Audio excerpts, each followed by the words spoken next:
ఇక్కడికి చేసిన ప్రతి ఒక్కరికి కూడా నమస్కారాలు. మీడియా మిత్రులకి అలాగే వేదిక మీద ఉన్న పెద్దలందరికీ కూడా. ఈ సినిమాలో నాది రామ్ది ఒక మంచి క్యారెక్టరు. ఆ క్యారెక్టర్ ఏంటని నేను ఇప్పుడు చెప్పను, కానీ ఇందాక మీరు డైలాగ్లో విన్నారు కదా. అలానే ప్రొడ్యూసర్ రూపేష్ గారికి, హీరో రూపేష్ గారికి ఇద్దరికి కూడా థ్యాంక్ యూ సో మచ్.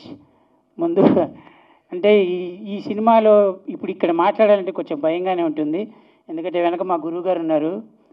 ఆయన చూడంగానే ముందు కాళ్ళు చేతులు వణుకుతూ ఉంటాయి. ఇటు చూడకండి సార్, ఎందుకంటే మాదంతా ఒక బ్యాచ్.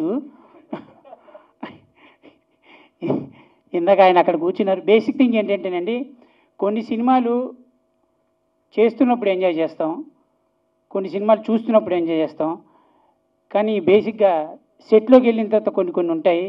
కానీ మీ అందరూ వెయిట్ చేసేవాళ్ళం సార్ ఎప్పుడు వస్తారని. ఎందుకంటే మాకు చూస్తున్నా ఒకటేలాగా ఉంటుంది. కానీ ఆయన రాగానే కొంచెం దడ మొదలవుతుంది. డైలాగులు చెప్పడం చాలా ఇబ్బంది. ఆయన ముందు ఆయన అడ్డం పడతాను అంటున్నారు. నిజం చెప్పండి సార్, నా ఒక్క డైలాగ్ చెప్పనిచ్చారా మీరు నన్ను? ఆ రోజు చెప్పనిచ్చారనుకోండి. But thank you so much అండి మీ అందరికీ కూడా.